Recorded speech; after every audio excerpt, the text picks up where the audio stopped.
if Pakistan is interested in purchasing the commodities you mentioned, oil or wheat. I'm not sure that I can say that we are ready to sell at throwaway prices. But how do Russia see CPEC, and how do you think that Russian companies can participate in such an important... Americans are the past, so they're gone. Let's not talk about the unfortunate Americans. Let's talk about we were in direct touch under the previous government of His Excellency Imran Khan. And this is not my place, sir, to lecture Pakistan on how to behave or how to conduct. A third country tries to dictate. This is something different. So do you think the challenges that were there during the time of Americans, they are still there, they exist? So Americans are the past, so they're gone.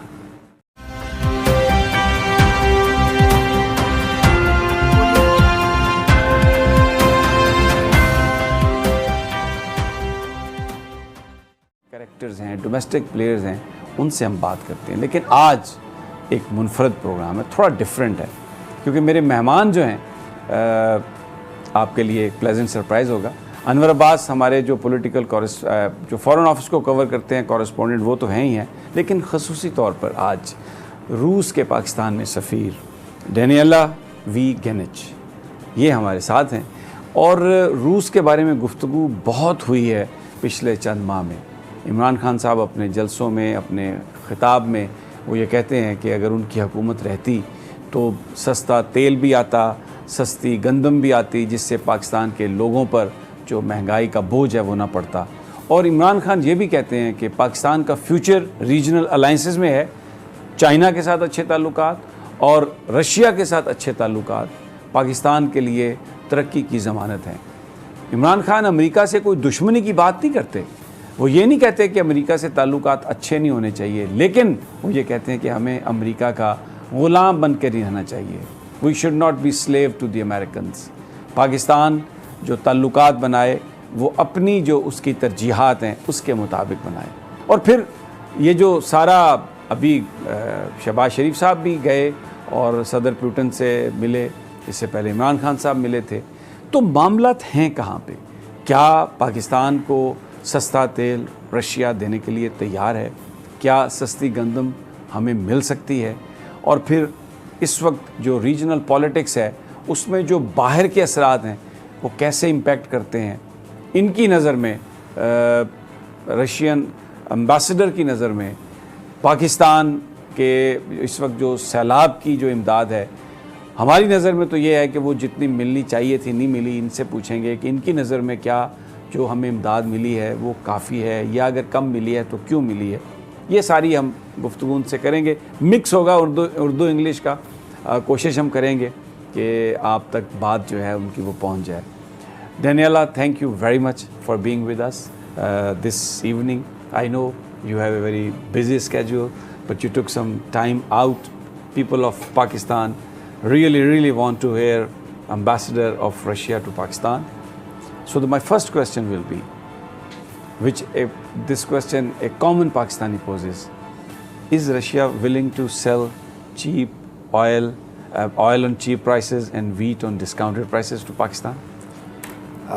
First of all, sir, I would like to say that I am deeply honored to work in Islamabad, and I love this country. I love Pakistani people, and definitely thank you for having me on this program, because I think that we got to have more Russian narrative on the media, since we need some balance in news.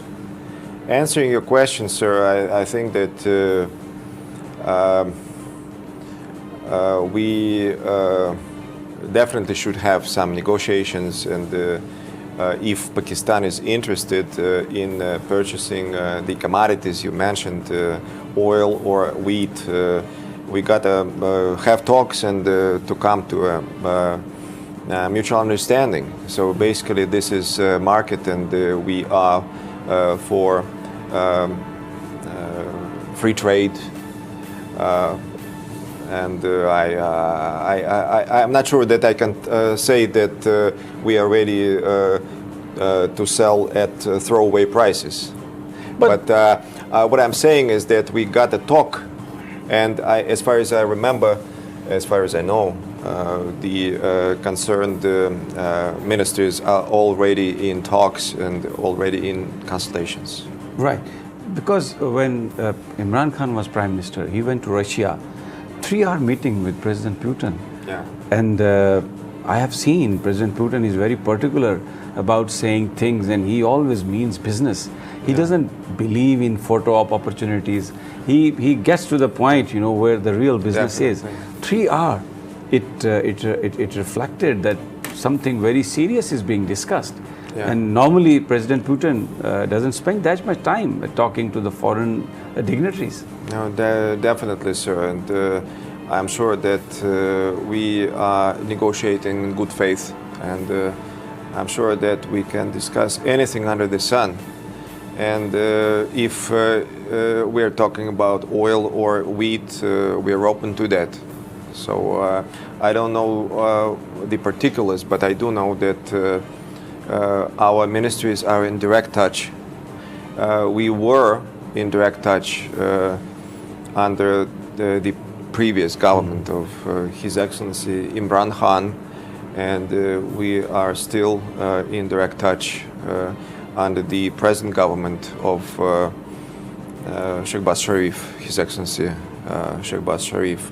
So basically, answering your question, yes, we are ready to sell our commodities at prices which would be mutually beneficial.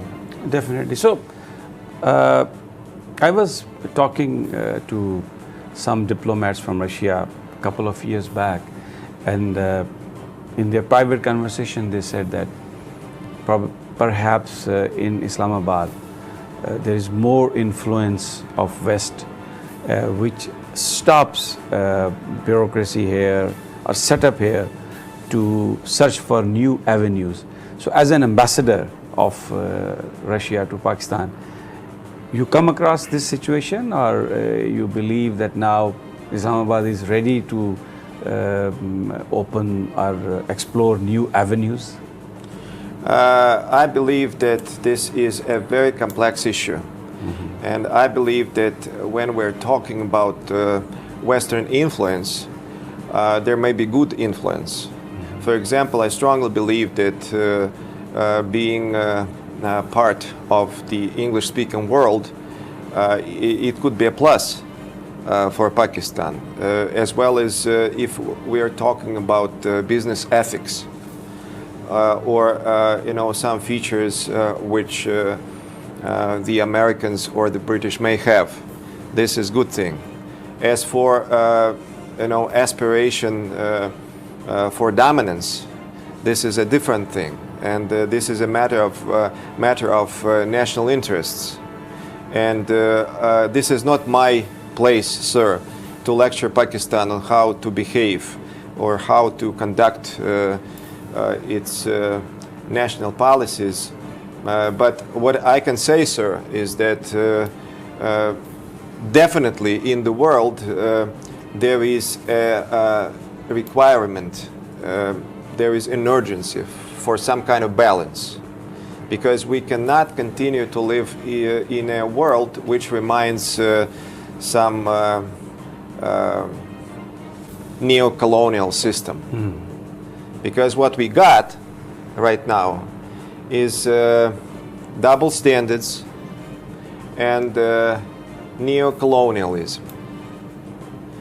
I wouldn't like to use this opportunity to attack someone or to criticize too much, but I'm just stating a fact that there may be two different influences, kinds of influence. One is positive English as a means of communication, because when you got bilinguals, that's very good in my view. Or when you got some Western work ethics, that's very good. But at the same time, when a third country tries to dictate, this is something different. And yes, I feel sometimes an attempt to dictate. But I leave it to the sovereign government of Pakistan to decide how to respond to that. It's a very good answer. You are selecting very right words to clarify your position. But the difficulty is that when there is an attempt, as you mentioned, when there is dictations, so it does impact and affect the whole region, because what one country is doing is impacting the others. Yeah. So do you see that this tendency to dictate is impacting the region here, particularly the part of the world where we are living? Yes, it affects the attempt to dictate everybody is influencing everybody. Yeah. It's influencing this particular region. Yeah. It has an influence over the whole world, because we should not make any mistake that the United States is a superpower, and when it acts in a certain way, it has a certain influence. I think that much better would be for everybody to find some kind of balance of interests.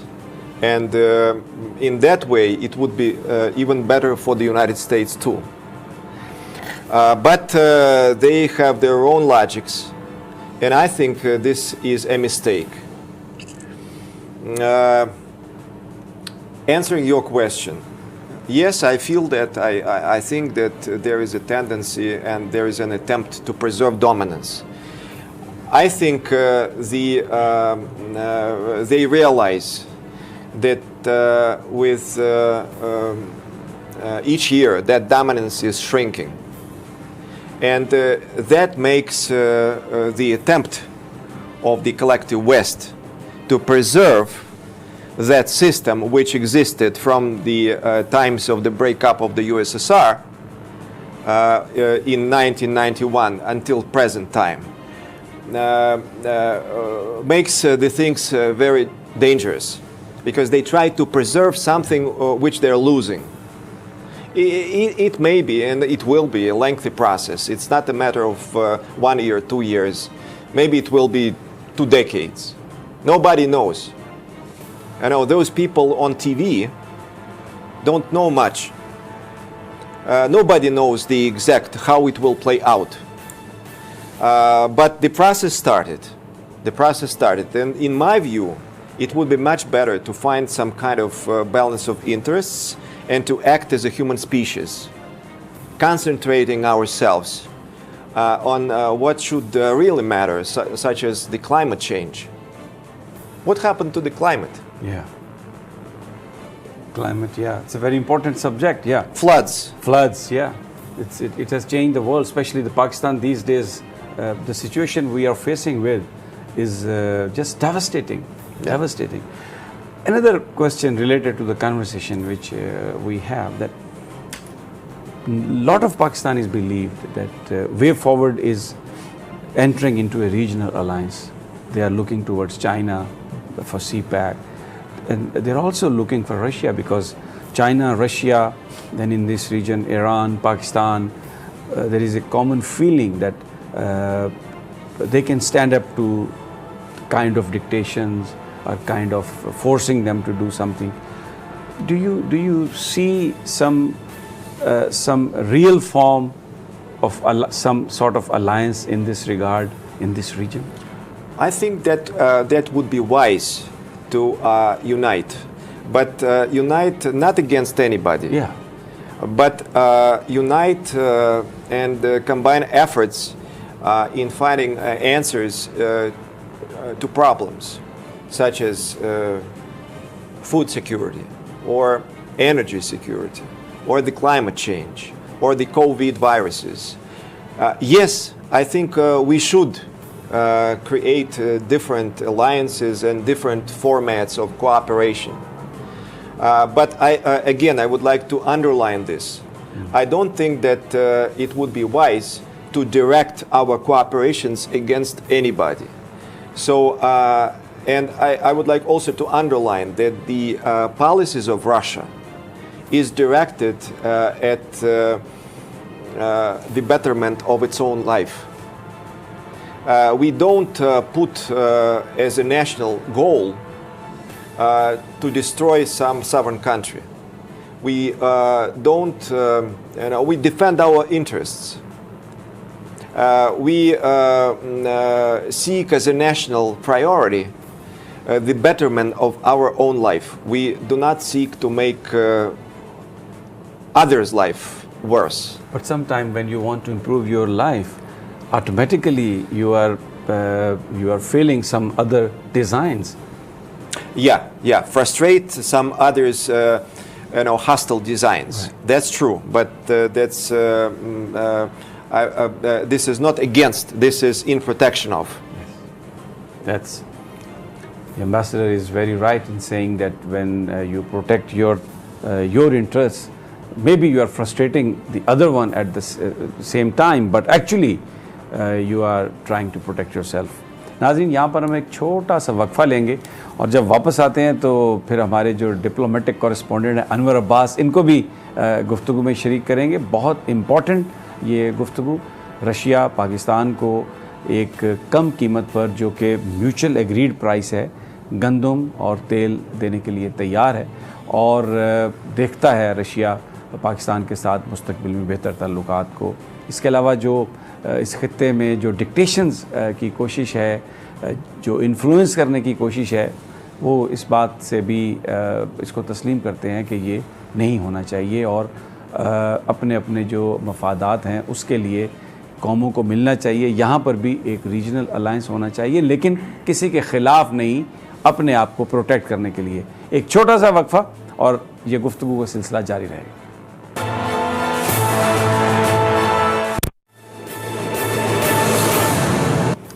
Welcome back नाजरीन. पाकिस्तान में रूस के सफ़ीर हमारे साथ हैं, अनवर अब्बास भी हमारे साथ हैं. दोनों ममालिक के दरमियान ताल्लुकात के हवाले से हम बात कर रहे हैं और अब अनवर अब्बास को भी मैं गुफ्तगू में शरीक करूँगा. Mister Anwar Abbas, now you got the podium. Definitely, Excellency. Pakistan and Russia are coming closer, and it is necessary that to bring two nations close together, the public-to-public contact is very important. The Russian language, it's not very much familiar in Pakistan, and the Pakistani public that is not very much familiar with the Russian people or customs and cultures. So how do you see, how can we bring these, how can we bridge these gaps between Pakistan and Russia? Can you increase scholarships like the Western countries are doing in Pakistan? They are asking Pakistani youth to be there, to study there, and to live there and to understand the culture? Yes, definitely we are going to increase the number of scholarships. At the same time, we got to understand that we got some budget limitations, especially right now when we are under the unprecedented sanctions. You know, the sanctions that were imposed on us are unprecedented in history. We did increase the number of scholarships.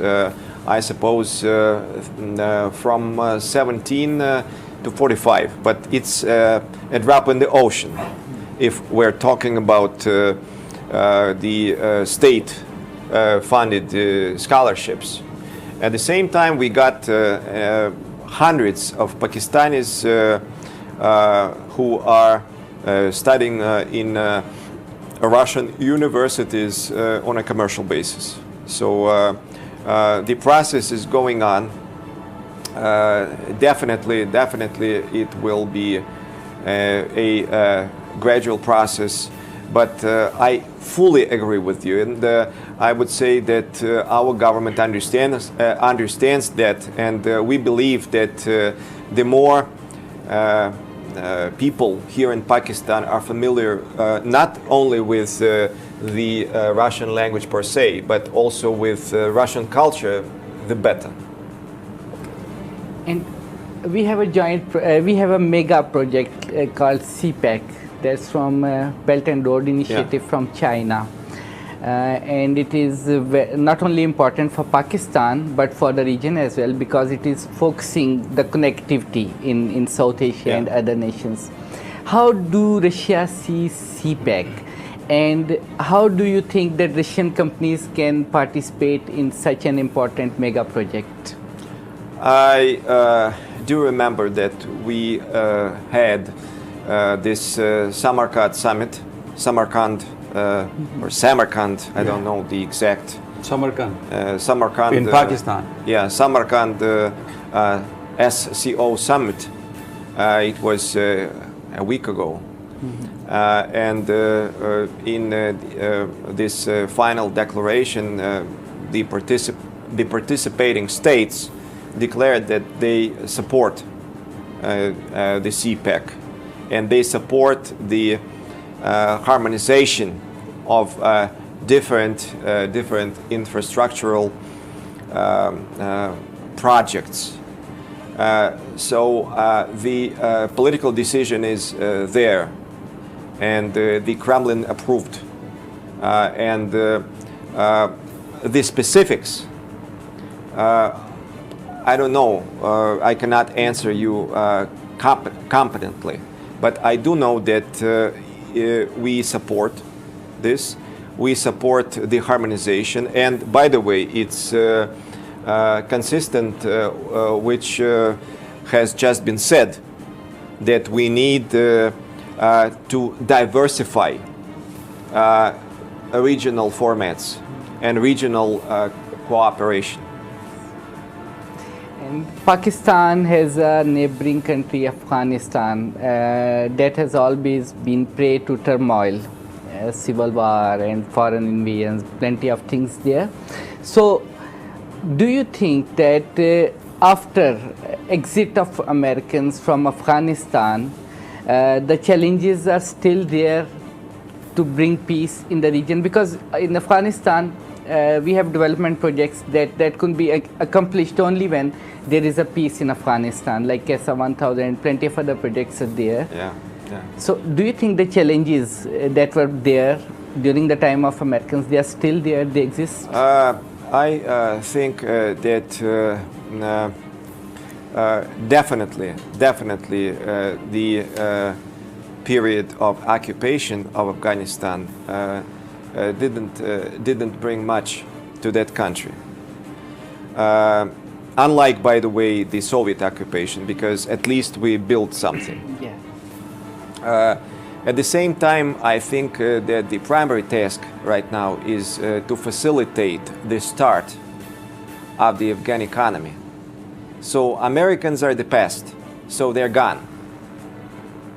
Let's not talk about the unfortunate Americans, let's talk about Afghans. So what we as the international community should do is help start the Afghan economy, and it needs two things. One thing is the willingness of the Afghan people. I'm sure that it's there, and the initial capital. So basically, what we're talking about is the resumption of financing out of their own resources, which have been frozen. So as far as I remember, it's like $9 billion. $9 billion. No, they were just frozen.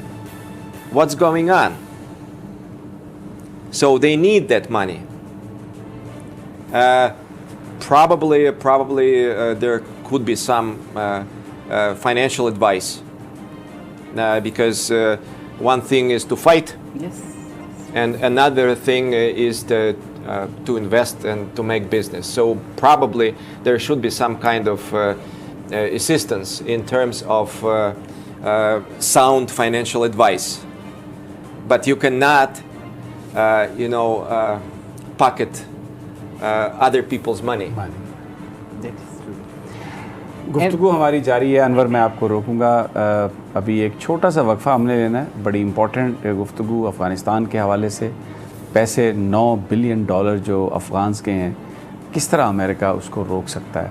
ये वापस अफ़गानियों को मिलना चाहिए। और अब अमरीकी जो हैं वो माजी का हिस्सा हैं, असल जो फ्यूचर है वो अफ़गान अवाम का है। इसी तरह सी पैक जो है वो रशिया उसको बेहतर निगाह से देखता है और इन प्रिंसिपल ये जो अलायंस है इसको वो अप्रूव करता है। ये हमारी गुफ्तगू जारी है रशियन सफ़ीर से, लेकिन एक छोटा सा वक्फा। वेलकम बैक नाज़रीन।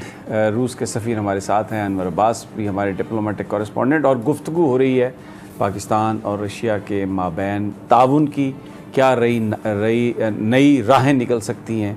और अनवर अब्बास के पास एक गैस पाइपलाइन के हवाले से एक और सवाल है। जी Anwar. So, Excellency, there is a project, Pakistan Stream gas pipeline between Russia and Pakistan.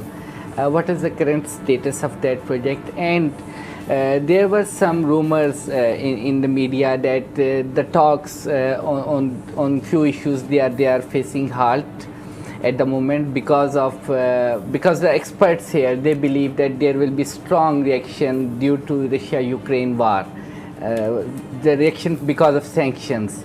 So how do you see that? How can we counter the sanctions issue?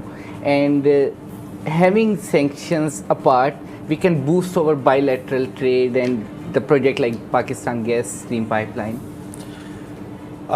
This is a very complicated issue because the intergovernmental agreement on the north-south gas pipeline, and then it was renamed as the Pakistani Stream, was signed back in 2015. And the status is that we have commercial negotiations going on. I wouldn't like to go into details because let's not make the work of intelligence easy. Yeah, that's true. But I can tell you one, as we say in Russia, big thing. The problem is not sanctions per se, but political will to act despite external pressure. Because as you understand, they may not even be some kind of formal sanctions. But the Americans will come, hit with their fists on the table. And there are different reactions. Some group of countries and some group of people will be scared. And they will prefer not to act. But some other countries and individuals will be scared, but they will still act. So this is the difference. It's not a matter of some kind of legal act. It's a matter of political will. Yes. So, at this point, let me ask you a question. Currently, is there any negotiation between Pakistan and Russia to get oil and wheat on cheap price? I would rephrase that. There are negotiations on a number of commodities, including definitely oil and wheat, on mutually beneficial price, not cheap price, but mutually beneficial price. Right. No. My question was that. Yeah. There are negotiations. There are contacts. There are contacts. Yes, contacts. So you can call it negotiations because basically it could be very simple. Okay, let me rephrase my question. Is there any chance that in next couple of months we can see a shipment of wheat or oil coming from Russia to Pakistan? I hope that we will, and we have a very nice precedent. In 2020, we used to have a trade turnover of like $790 million.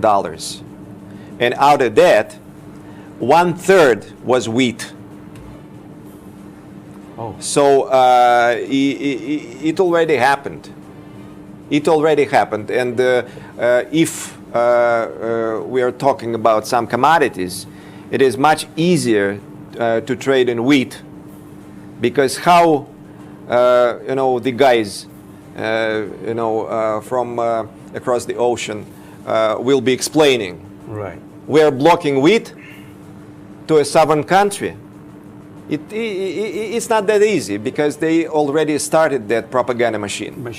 So, And Excellency Danila, there are some issues which are affecting the trade between Pakistan and Russia, like high freight rates are there, the tariff issues are there from both the sides, the road link that is not available.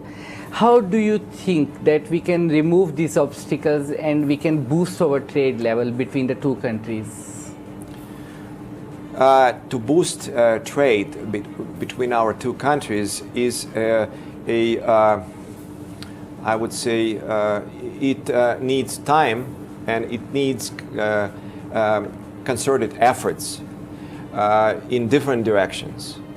As I already told you, that I believe, and this is a great plus, you are part of the English-speaking world.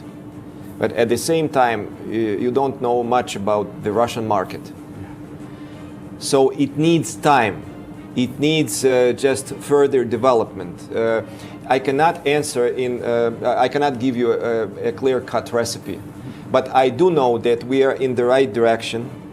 I have noticed, and I would like to express my government's gratitude, that under any administration, we got a steady development in our relations. We are going step by step, but in the right direction.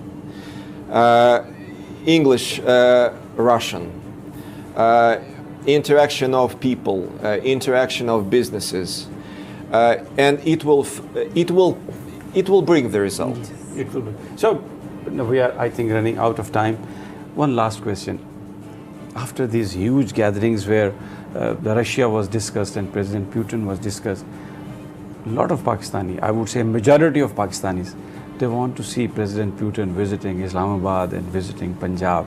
Can you tell us, is there any chance of President Putin visiting Pakistan in near future? I cannot comment for the Kremlin, of course, because the Kremlin has its own spokesperson, Mr. Peskov. But as an ambassador, I am dreaming of that. But I don't know exactly. I do know that President Putin has respect, deepest respect towards your country. I do know that he has warm memories of interaction with the Pakistani leaders, and I do know that he is aware of the invitation to come to Pakistan. At the same time, and I'm sure that at the right moment, Moscow will remember about this. But at the same time, as you mentioned, sir, our president is a man of deed. So we got to substantiate the need for his coming, because what can we discuss now? Very important. Yeah. Because we are out of time, I'll have to say goodbye. And Ambassador, Mr. Ambassador, you talked, in detail, and you didn't mince your words. You were very open, and you expressed your thoughts very openly. And we really appreciate that, and hoping to see you soon on this screen. नाज़रीन, इजाज़त दीजिए. President Putin Pakistan बिल्कुल आने के लिए तैयार हैं, और उनके दिलों में पाकिस्तानियों के लिए बड़ी रिस्पेक्ट है, लेकिन وہ اسی وقت آئیں گے یہاں جب کوئی عملی طور پر ہم کسی معاہدے کے نزدیک پہنچیں گے. اس سے پہلے بھی روسی سفارتکار مجھے بتا چکے ہیں پرائیویٹ کنورسیشنز میں کہ صرف فوٹو آپ شاید پریزیڈنٹ پوٹن کے لیے پاکستان آنے کی ایک مضبوط وجہ نہیں ہو سکتی. اجازت دیجیے, کل پھر انشاءاللہ ملاقات ہوگی. اللہ